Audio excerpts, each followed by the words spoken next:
El hígado es una estructura que ustedes la conocen. ¿De qué capa embriológica proviene? Del endodermo, ¿ya? Del endodermo. O sea que ya han hecho una clase de embriología, ¿verdad?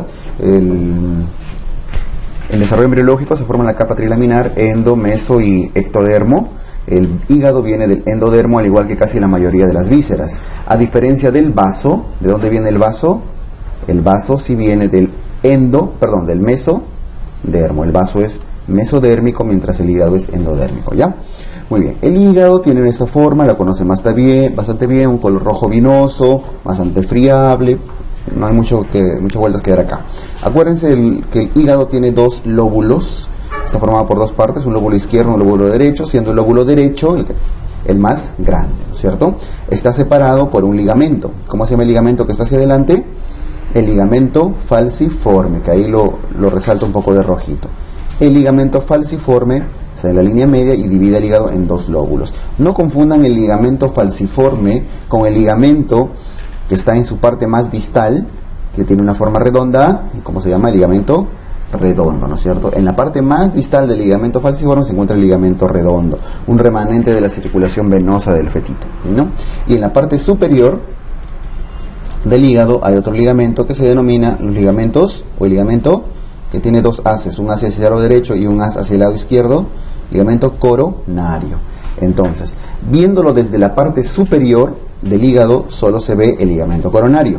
Viéndolo desde frente, como lo estamos viendo ahorita, se ve principalmente el ligamento falciforme, mientras el ligamento redondo se ve principalmente desde la cara inferior, ¿ya? Muy bien, vemos ahí la vesícula que se encuentra en todo caso adosado al lóbulo derecho del hígado.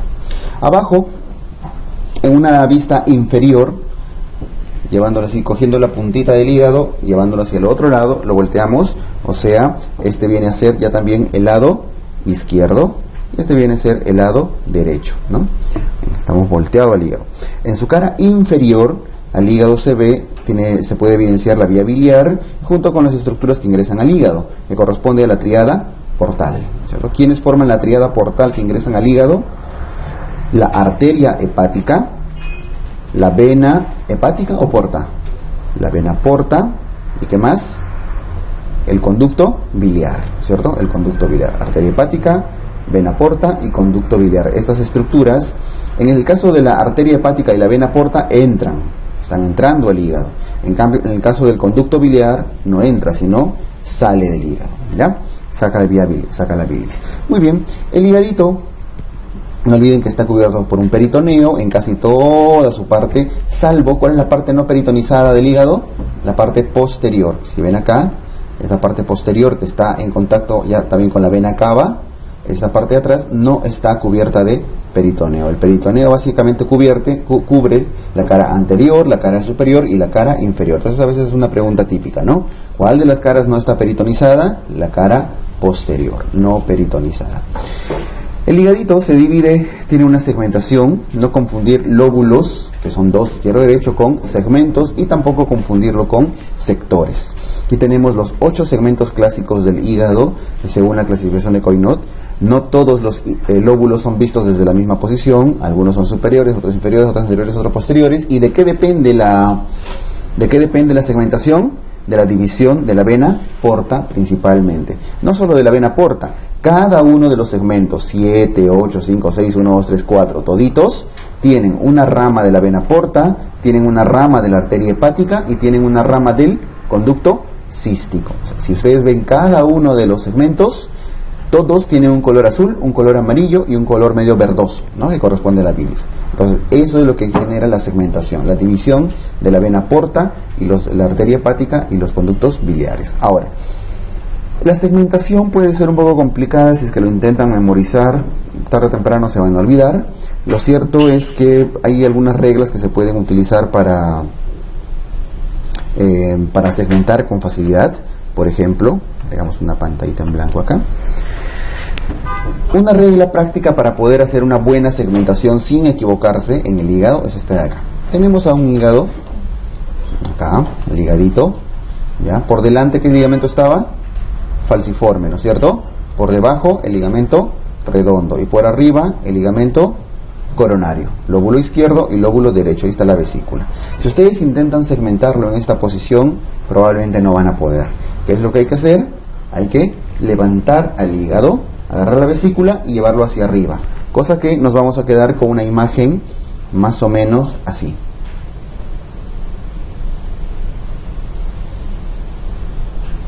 ¿Nos ubicamos? ¿Sí? Hemos levantado el hígado. El ligamento redondo en este caso se encuentra a este nivel. Ahora sí se ve desde la cara inferior. Estamos viendo la cara inferior del hígado. Ahí está el ligamento redondo. ¿Y quién está detrás del ligamento redondo? El conducto venoso de Arancio, o ligamento venoso, o simplemente ligamento de Arancio. Lo que en el fetito fue el conducto venoso de Arancio hacia atrás. No olviden que el conducto venoso de Arancio forma posteriormente el ligamento venoso y tiene estrecha relación ¿con quién? Con la vena cava. La vena cava pasa por atrás, ¿ya? Muy bien, la vía biliar está conectada ahí a su tríada portal, TP le pongo. ¿Cómo segmentamos con facilidad el hígado? Pues el hígado, para segmentarlo sin error, primero lo dividimos en dos partes con una línea vertical. A la altura de la vesícula, a la altura de la tríada portal. Ahí está. Bordea la vesícula y pasa por la tríada portal y pasa por atrás por la vena cava. Esa es una línea horizontal que nos permite dividir en dos partes. No tiene nada que ver con el lóbulo derecho y el lóbulo izquierdo. Luego otra línea vertical que pasa justo a través del ligamento redondo y el ligamento venoso, o el conducto venoso de Arancio. Tienen otra línea vertical y luego otra por acá que sí va a tener que ser imaginaria, que divide al otro extremo en dos. O sea, el hígado es dividido en cuatro partes verticales entre comillas, porque estamos viendo la parte inferior, ¿no? La cara inferior del hígado. Muy bien, cuando hacemos esa división, ya prácticamente estamos viendo los cuatro sectores del hígado. Ojo, hay un término que es lóbulos, otro que es segmentos y otro que es sectores. Lo que estamos dividiendo acá en este momento son cuatro sectores. Y para ver los segmentos, lo único que tenemos que hacer es pasar una línea horizontal, media, que divide al hígado en 8 partes prácticamente. Y ahí tenemos los 8 segmentos del hígado. Esto de acá, esta división es puramente esquemática, solamente para poder calcular más o menos dónde están y qué sectores son formados. ¿Por qué? Porque, por ejemplo, algunos de estos cuadrantes no se pueden ver desde la cara inferior, ¿ya? Algunos se ven solo de la cara superior o anterior. Entonces, ¿por dónde empezamos a enumerarlos? Desde acá.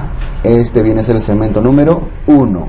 Este viene a ser el segmento número 2. Este viene a ser el 3, el 4, el 5, el 6, el 7 y el 8. Los 8 segmentos del hígado, ¿ya?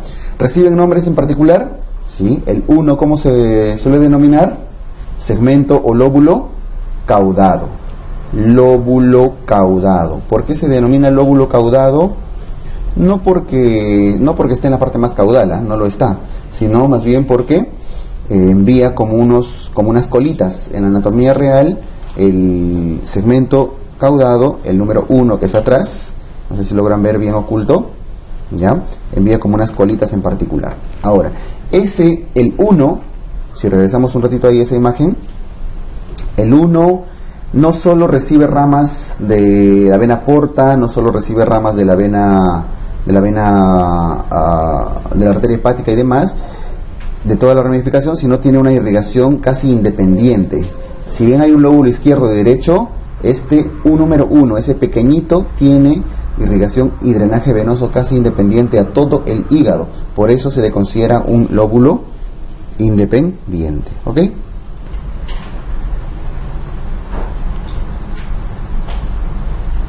La vesiculita, la tríada portal, la vena porta atrás, el ligamento redondo, el conducto venoso y las líneas horizontales, ¿ya?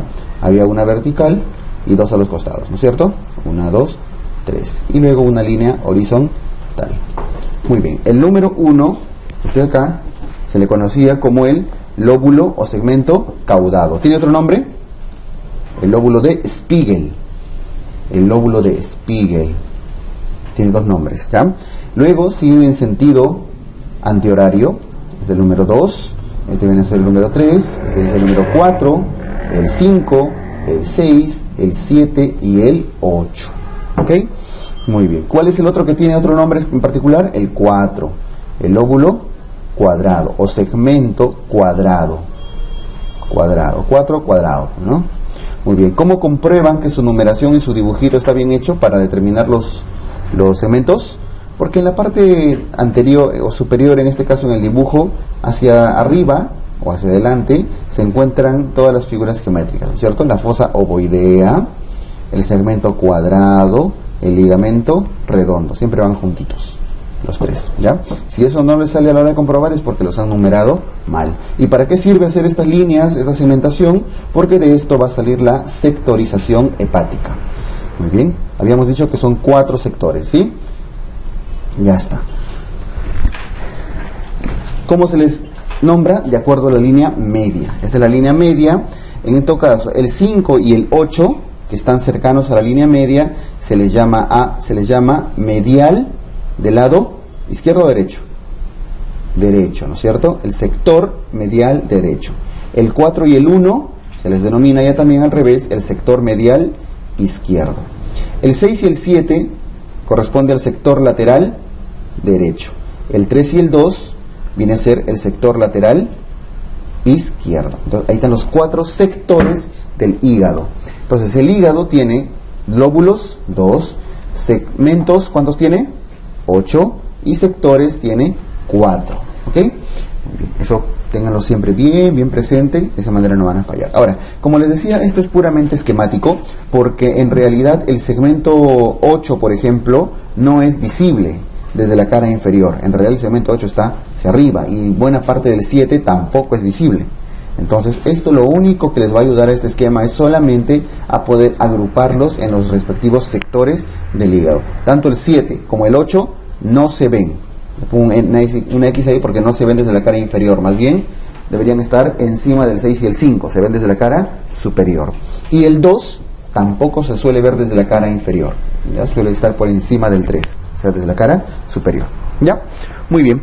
Un segmento importante acá es el 1, porque hemos dicho que tiene una irrigación y un drenaje venoso bastante independiente, a veces directamente desde la vena porta. Y el 5 en particular porque ahí se asienta la vesícula. Normalmente la vesícula se asienta entre el 4 y el 5, pero si les preguntan así a secas un solo segmento, ¿dónde es que se asienta, dónde se encuentra la fosa ovoidea? Sobre todo a nivel del segmento número 5. ¿Ya? Ven que la triada portal, ese circulito azulito que hemos puesto donde drena la vesícula y su cístico, se encuentran siempre y dividen el segmento 4 del segmento 5. ¿Ok? Listo. Ahora, diferentes preguntas, diferentes análisis pueden sacar de acá. Por ejemplo, el lóbulo izquierdo, ¿qué segmentos incluye? El 3 y el 2, ¿no? El segmento 3 y el segmento 2 están incluidos dentro del lóbulo izquierdo. Ahí está. El 3 y el 2. ¿Ya? Y el lóbulo derecho, ¿qué segmentos incluye? Incluye los otros 6, ¿no? Del 1, 4, 5, 6, 7 y 8. Toda esta vuelta. Entonces, el lóbulo derecho tiene 6 segmentos y el lóbulo izquierdo tiene 2 segmentos. ¿Ok? Listo.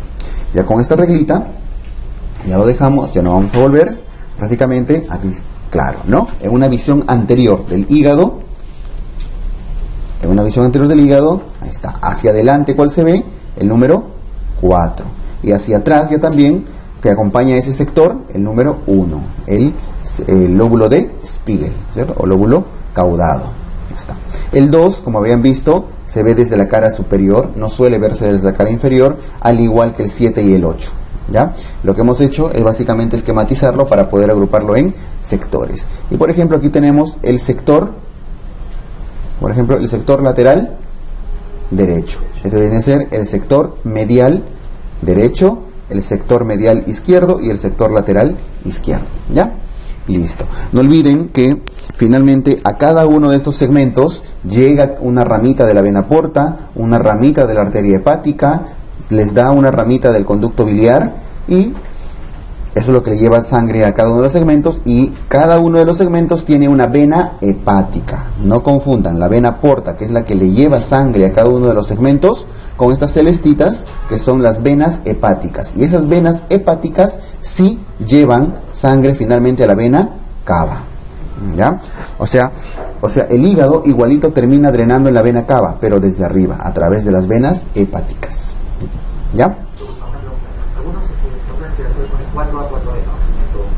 Sí, el 4 puede poner 4A, 4B, sobre todo, o superior e inferior, ¿ya? Porque en realidad, si se dan cuenta, por ejemplo, la vena hepática, de que está entrando el número 4, notan que tiene dos ramitas que están saliendo, ¿no? O sea, el segmento número 4 tiene, al final se ramifica en dos partes. Entonces pueden dividirlo en dos, tanto 4A como 4B. Entonces, si bien tiene 8 segmentos, en algunas literaturas por ahí mencionan que tiene 9, porque el 4 lo pueden dividir en dos partes, A y B, ¿ya? Y precisamente eso tenemos acá, ¿no es cierto? Ahí está, el 4 puede ser A hacia arriba o B hacia abajo, ¿ok? Muy bien, esto es lo que hemos mencionado. Ya está, ahora sí más... un poco más con líneas reales, en la forma real que tienen. El hígado, adelante la fosa ovoidea, su vesícula, hacia atrás no olviden la vena cava, siempre, y el medio, la tríada portal, ¿cierto? Están las divisiones, los ocho segmentos en que se divide el hígado. 1, 2, 3, 4, 5, 6, 7, y el 8 no se ve acá, porque se ve mucho más desde la cara superior. Pero el 8 está en estrecha relación con el 5, porque forman uno de los sectores, ¿ya? Listo. Lo importante acá es que tengan bien clara la sectorización. No se olviden de ese esquemita que hicimos. Y al final todos, a través de las venas hepáticas, drenan en la vena porta. ¿Quién forma la vena porta? ¿Se acuerdan? Lo vimos en la clase anterior. La vena porta está formado por...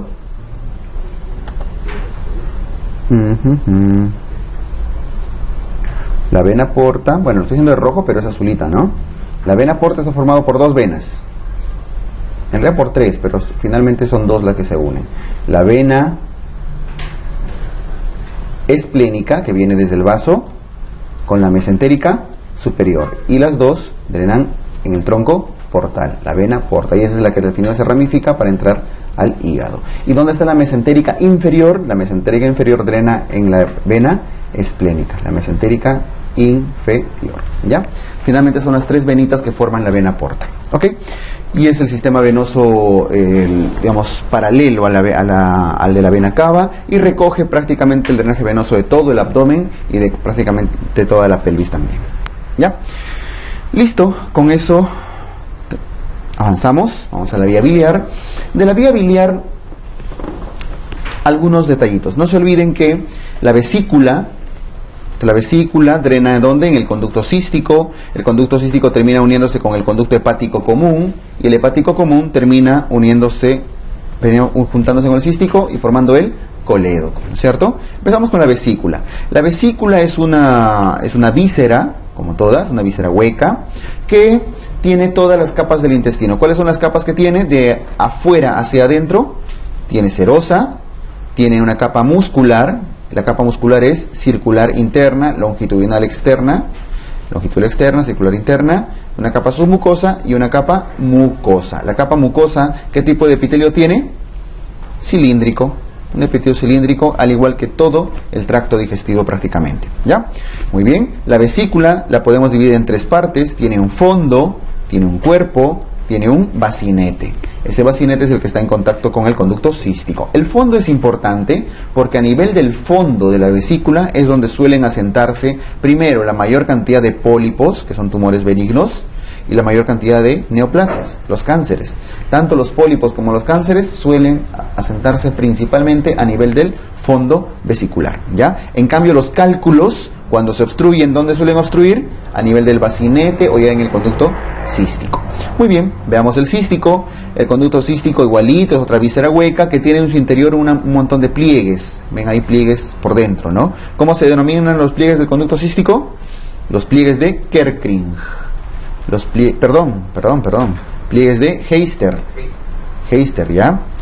Las válvulas de Heister, porque Kerkring, que es lo que les acabo de decir arriba, Kerkring, está ubicado principalmente en el intestino delgado, duodeno, yeyuno, ilion. Y el otro, que es Houston, ¿dónde está? En el recto, son las válvulas del recto, ¿ya? Muy bien, entonces aquí en el conducto cístico es Heister.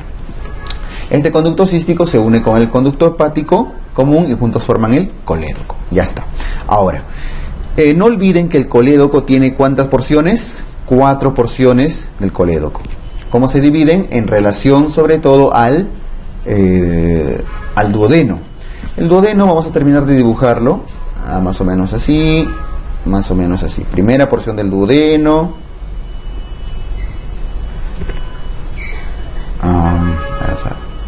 Que salga mejor.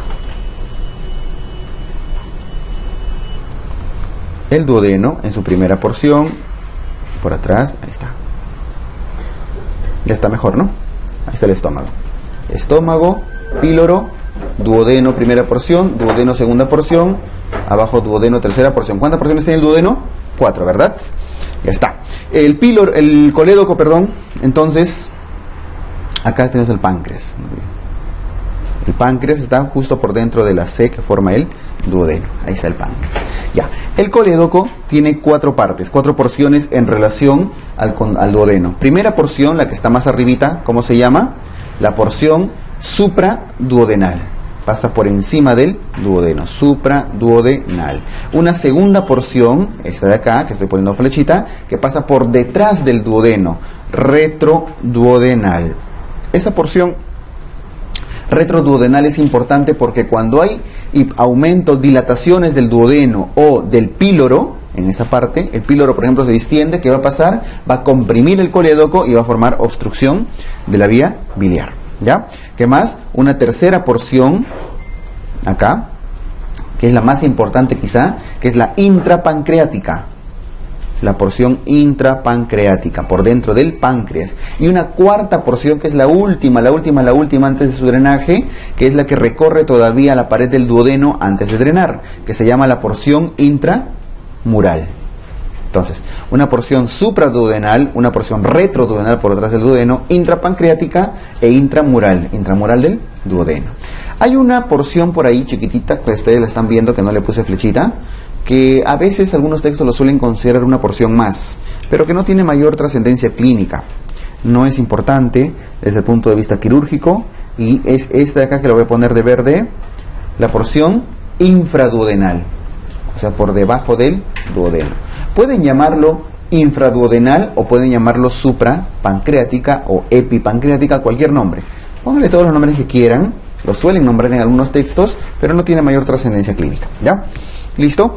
Y finalmente todos drenan en el duodeno, más o menos en la parte distal de la segunda porción. No olviden que a nivel del lugar donde drena el colédoco, ahí donde se pone una raya roja abajo, a ese nivel en el embrión termina el intestino primitivo anterior. Y a partir de abajo empieza el intestino primitivo medio, ¿ya? El intestino primitivo anterior hasta ese punto es irrigado por las ramas del tronco celíaco, mientras abajo el intestino primitivo medio es irrigado por la mesentérica superior, ¿ya? No olviden esos datitos. Muy bien, entonces la vesícula, el conducto cístico, el conducto hepático venía de la unión del conducto hepático derecho e izquierdo, ¿sí? Ya está. Al corte histológico no solo de la vesícula, sino también del cístico y de toda la vía biliar, tenemos una imagen de este testa que nos muestra en la parte superior el epitelio. ¿Cuál es el epitelio que recubre la vesícula por dentro? El epitelio cilíndrico, ¿no es cierto? Un epitelio cilíndrico. Por debajo está la submucosa, abundante cantidad de glándulas secretoras, etcétera, y luego viene la capa muscular. Vemos la capa muscular gruesa. Dentro de la capa muscular se forman estos huequitos blancos que se denominan los senos de Rokitansky-Ashoff. Los senos de Rokitansky-Ashoff, que son orificios, huequitos dentro de la pared de la vesícula, donde se forma abundante cantidad de moco, están las bacterias de la microbiota vesicular, los portadores de salmonela suelen alojar sus salmonelitas ahí en estos senitos, etc. ¿Ya? Entonces, este concepto es importante porque pacientes que, por ejemplo, tienen colecistitis, pero no tienen cálculos, ¿qué cosa tienen que sospechar? Que hay una inmunosupresión, es decir, aquí en estos senitos se alojan las bacterias normales de la vesícula. ¿Qué pasa si es que el paciente baja sus defensas? Las bacterias de la microbiota saprofítica, las bacterias normales de la flora normal de la vesícula se vuelven patológicas porque bajaron las defensas, porque está inmunosuprimido, y eso genera colecistitis. Y en esos casos no hay obstrucción de la vía biliar, no hay nada. Entonces, ¿puede haber colecistitis sin obstrucción de la vía biliar? Sí, por inmunosupresión. Y estos bichitos que viven acá pues son los que ocasionan. ¿Ya? Muy bien. Al lado derecho tienen la imagen del triángulo clásico, que se denomina el triángulo de Calot, ¿no?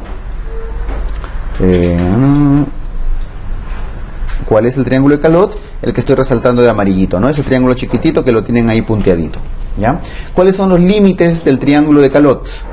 Es ese triángulo pequeño. Lo pongo de rojo, hacia acá, hacia el lado izquierdo, el conducto cístico. El conducto cístico, ¿ah? Al lado derecho, el conducto hepático común. Y hacia arriba, ¿cuál es el límite superior del triángulo de Calot? La arteria cística. ¿Ya? Entonces, conducto cístico, conducto hepático común y arteria cística. Es un triángulo pequeñito, un triángulo clásico de anatomía, pero que ya no se está utilizando mucho desde el punto de vista quirúrgico, sino ya también el triángulo más grande. ¿Cómo se denomina ese triángulo más grande? Ahí está su nombre, triángulo hepatocístico. Triángulo hepatocístico, que tiene los mismos límites hacia los costados, igual es el conducto cístico, igual es el conducto hepático, pero tiene como límite hacia arriba, el límite superior, a la base del hígado, y eso se denomina triángulo hepatocístico. El otro nombre que recibe el triángulo hepatocístico, es triángulo de seguridad. ¿En qué consiste este término? El triángulo de seguridad es un concepto de cirugía, propio de cirugía laparoscópica, de las colecistectomías, en las cuales básicamente significa que la cirugía debe identificar primero el triángulo grande, el triángulo hepatocístico, triángulo de seguridad. ¿Para qué? Para que de esta manera pueda encontrar en su interior, por ejemplo, la vía biliar, el conducto hepático derecho, el coledo, el conducto hepático, la arteria cística, y así evitar lesiones de la vía biliar. Entonces, no confundan triángulo de Calot, que está ahí de amarillo, con triángulo de seguridad hepatocístico, que está de celeste. ¿Ya? ¿Listo? Muy bien. Y abajo tienen la irrigación de la vesícula. ¿Quién irriga la vesícula? La vesícula irriga la arteria cística, eso lo conocen bastante, ¿no? La arteria cística. ¿Y de dónde viene la arteria cística? La arteria cística viene de la arteria hepática derecha, de la arteria hepática derecha. Ahora, hay veces que la arteria cística puede venir de la hepática izquierda, puede venir de la arteria hepática propia, puede venir de más abajo, puede haber dos arterias císticas, puede haber muchas variantes. Lo más frecuente es que la arteria cística precisamente venga de la arteria hepática derecha, ¿ya? Esa es la variante más frecuente. Ahora, ¿de dónde vienen estas arterias hepáticas? No olviden que las arterias hepáticas vienen del tronco celíaco, ¿no es cierto? Es de la arteria aorta, grandota. Una de sus primeras ramas, no es la primera, una de sus primeras ramas intraabdominales corresponde al tronco celíaco, un chiquito, ¿no? Una ramita muy pequeña. ¿Por qué no digo que es la primera? ¿Quién sale más arriba del tronco celíaco en la aorta? La arteria frénica. La arteria frénica en el abdomen es la primera ramita que se va hacia arriba para irrigar frénica, o sea, mediante al diafragma y también al esófago en su parte distal, ¿ya? Muy bien, esa es la primera, la frénica, la de arriba. Primera. La segunda, en todo caso, o rama mayor, la primera mayor es el tronco celíaco. Y el tronco celíaco da tres ramas importantes. ¿Cuál es la rama derecha del tronco celíaco? Ya lo vimos, creo, en algún momento, durante la primera clase. La arteria hepática común. La arteria hepática común. Hepática común. Hacia el lado derecho. Hacia el lado izquierdo, ¿cuál es la otra ramita que da? La gástrica izquierda. Hasta. ¿Y por qué le hago de esta forma? Porque termina irrigando la curvatura menor del estómago. La arteria gástrica izquierda. Irriga la curvatura menor. Otro nombre de la gástrica izquierda, coronario estomáquica. Y en dirección hacia el vaso sale la otra rama del tronco celíaco que corresponde a la arteria esplénica. Muy bien. Ahí está irrigando el vaso. Ya está. Bueno, nos interesa esta hepática común. Esta hepática común, ¿qué ramita daba? Bueno, da la pancreatoduodenal, o sea, la gastroduodenal, hacia abajo, disculpen, la gastroduodenal, que ya se encargaba de dar un montón de ramitas, ¿no? Ya lo vimos en el estómago.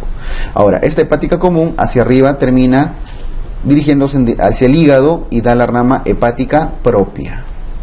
Ahora, a veces acá les llaman hepática común y la otra simplemente hepática, tronco hepático, etcétera. La cosa es que ambas se llaman hepáticas, pero igual son una prolongación. Esta hepática propia es la que se divide antes de entrar al hígado en dos, en una arteria hepática derecha y una arteria hepática izquierda, derecha e izquierda. Esta derecha es la que da su ramita cística, la arteria cística, que es la que irriga a la vesícula.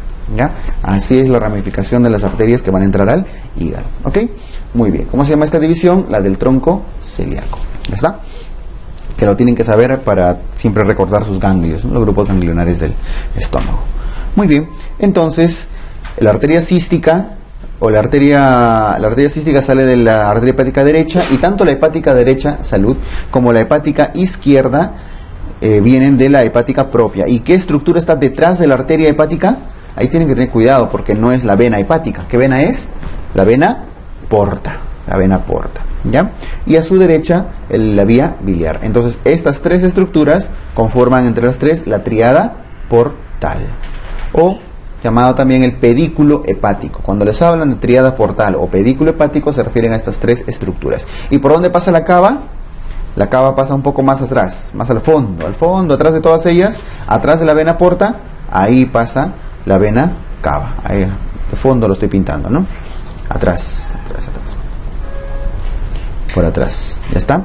Ahora, si miran de costado, vean la tríada portal y por detrás está la vena cava, ¿no es cierto?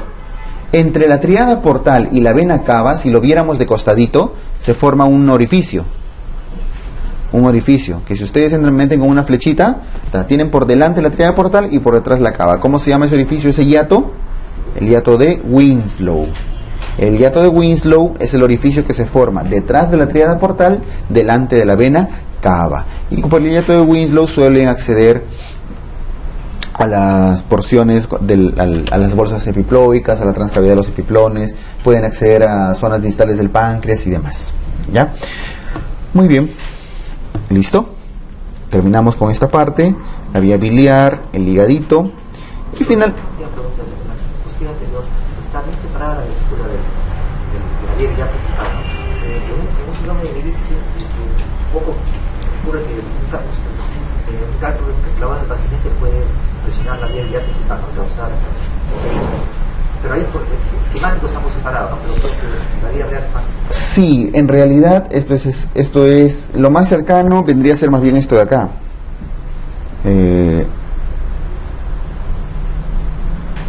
Esto de acá, ¿ya? Pero mucho más pegadito. En realidad la vesícula está un poquito más pegada a la vía biliar. Aquí, básicamente para esquematizar el conducto cístico, que no es tan largo, en realidad, es que se ha esquematizado de esta manera, pero sí, están más pegaditos. Ahora, el síndrome de Mirici que nos comenta el doctor, es, para que lo recuerden, quienes no lo conocen, que es el síndrome de Mirici. Mirici es cuando, ahí está la vía biliar, estoy usando vía biliar, ¿ya? Vía biliar, conducto hepático derecho, izquierdo, conducto hepático común, sale la vesícula, esto está recontraesquematizado, por supuesto, ¿no? Ahí está la vesícula con su conducto cístico y el colédoco, ¿ya? El síndrome de Mirici es cuando un cálculo, una piedrita, se enclava en la vía biliar, en el bacinete, no logra pasar al cístico. Ya sé, es un poquito más grande, no atraviesa el cístico, se queda en el bacinete ahí enclavadito, y ese cálculo obstruye y empieza a aumentar de tamaño, aumenta de tamaño el cálculo, la vesícula por lo tanto también se va distendiendo más, se distiende más, aumenta el tamaño del cálculo, la vesícula se distiende más grande, y al final el cálculo queda enclavado y totalmente impactado en el bacinete, y que termina ocasionando compresión del conducto hepático. Entonces, ¿qué cosa es el síndrome de Mirici? El síndrome de Mirici es la compresión de la vía biliar, en este caso del conducto hepático, por un cálculo enclavado en el bacinete de la vesícula, ¿ya? Pero para ser exactos, eso corresponde solamente al Mirici grado 1. ¿Por qué? Finalmente este enclavamiento va a generar perforación de la vesícula en algún momento y va a hacer fístulas, ya sea al duodeno o ya sea al colon transverso. Se va a ir al duodeno o al colon transverso, puede ir al estómago también, o a diferentes lados, o por último hasta fuera de la piel, ¿ya? Y estas fístulas también pueden llegar a complicaciones. Todo es parte del síndrome de Mirici, de la evolución de Mirici. La simple compresión al inicio es solamente Mirici grado 1, ¿ya? Pero puede llevar a las fístulas, y las fístulas pueden llevar después a un híleo. ¿Por qué? Porque a la hora que fistuliza la vesícula con el duodeno, por ejemplo, la vesícula le pasa un cálculo, ¿cierto? Fistulizar significa comunicarse. Entonces la vesícula le pasa un cálculo, una piedra al duodeno, y este cálculo termina migrando, ¿y dónde se obstruye? En la válvula iliocecal. Y si es que la piedra se obstruye en la válvula iliocecal, el cálculo de la vesícula, eso se va a llamar ilio biliar. Entonces ya parte de la clínica y las complicaciones quirúrgicas de la vesícula, ¿ya? Muy bien, cerramos entonces con esta parte que teníamos pendiente.